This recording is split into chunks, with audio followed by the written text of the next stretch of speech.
Pandango sa Ilaw is a captivating blend of Spanish and Filipino influences, evolving from the Spanish fandango. Pandango sa Ilaw is unique in its incorporation of lights, with dancers skillfully balancing and manipulating oil lamps or candles while performing graceful movements. The dance holds significant cultural importance, often being showcased in religious rituals, processions, and social gatherings. It symbolizes fertility, courtship, and the quest for a bountiful harvest, reflecting the beauty and grace of traditional Filipino dances. Across the Philippines, regional variations of Pandango sa Ilaw showcase diverse props, costumes, and choreography, adding to its rich tapestry of cultural significance. Pandango sa Ilaw, a vibrant folk dance from the Philippines, has captivated audiences for generations.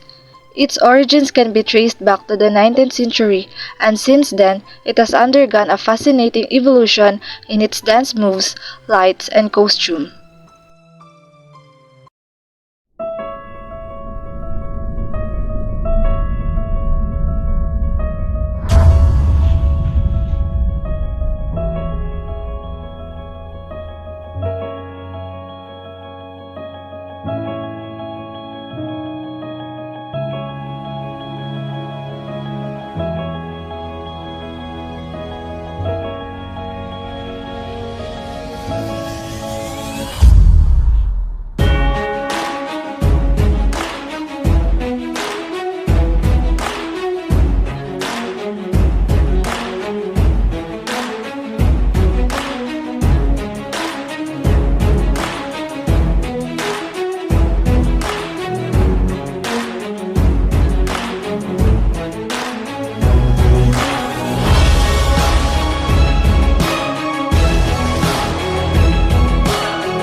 The 1950s marked a period where the Pandango sa Ilaw retained its strong connection to its roots.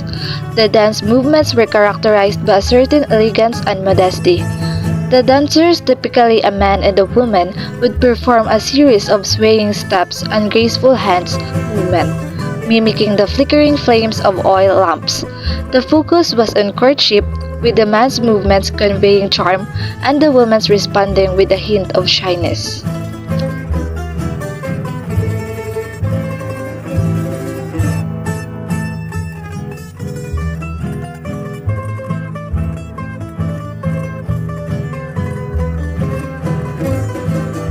Costumes in the 1950s reflected the evolving Filipino fashion scene. Women would often wear the Maria Clara dress, a national costume characterized by a billowing skirt and a stiff bodice. The men, on the other hand, would typically be dressed in barong Tagalog or polo, a formal shirt made from sheer fabric. Both outfits were adorned with intricate embroidery, reflecting the rich textile tradition of the Philippines.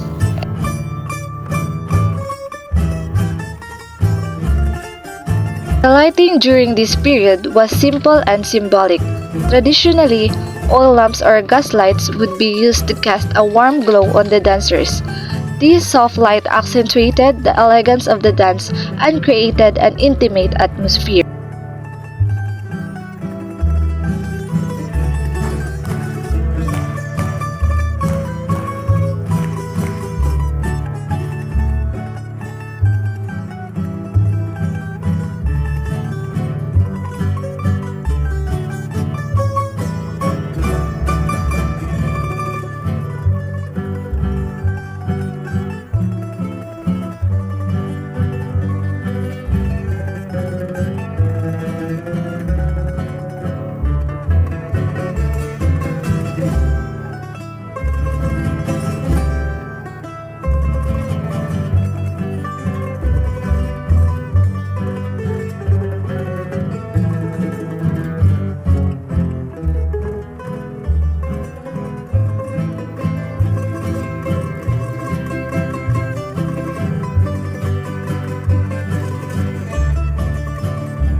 As the Philippines entered the latter half of the 20th century, the Pandango sa Ilaw began to adapt to the changing times.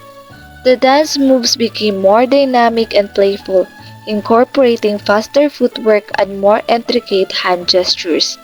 The focus shifted from subtle courtship to a more energetic display of cultural pride.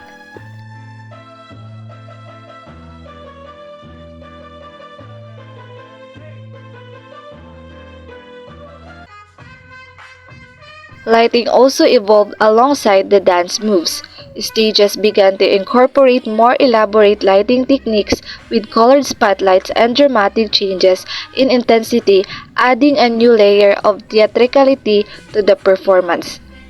This use of modern lighting helped to highlight the dynamic nature of the dance and create a more visually engaging experience for the audience.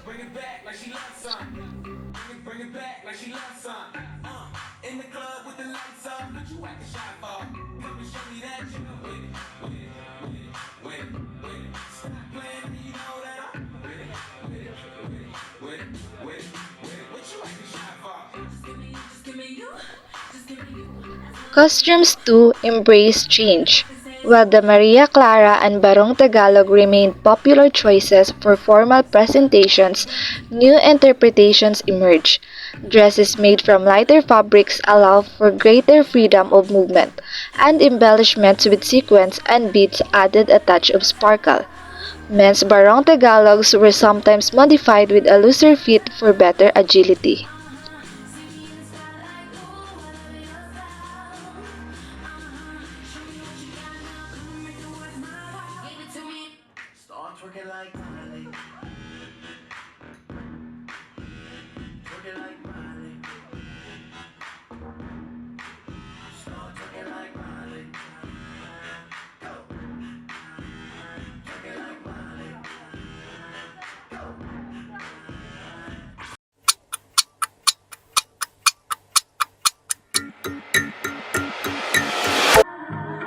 Today, the Pandango sa Ilaw continues to be a vibrant part of Filipino cultural expression.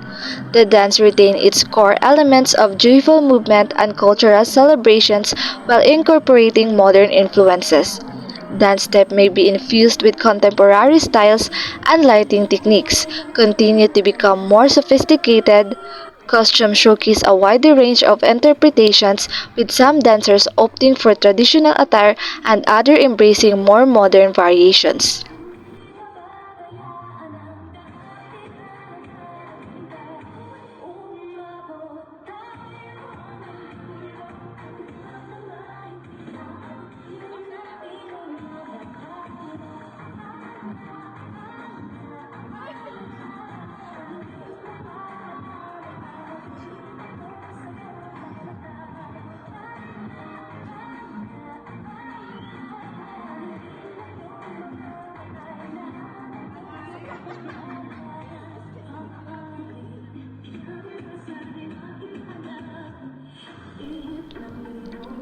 The enduring legacy of the Pandango sa Ilaw lies in its ability to adapt and evolve. It is a testament to the dynamism of Filipino culture, constantly reinterpreting tradition for a contemporary audience, whether performed on a brightly lit stage or under the soft glow of an oil lamp. The Pandango sa Ilaw continues to captivate hearts and tell the story of a nation's rich cultural heritage.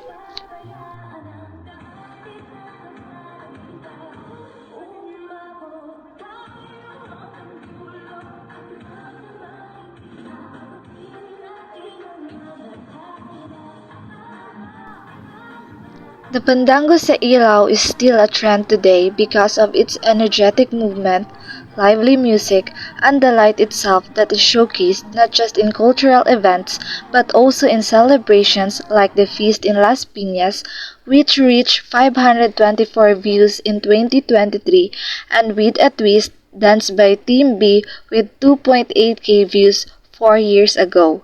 And also because Pandango sa Ilaw dances by all ages and even foreigners gained 30K views 5 years ago.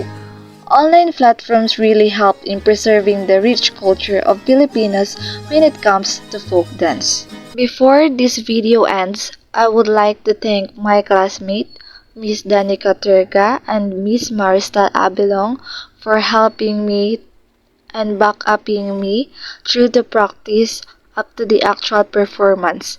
And I would like also to acknowledge Ma'am Alquino for giving this activity to us even though my talent is still hidden. And by this, at least, I'm gaining slowly some of my confidence.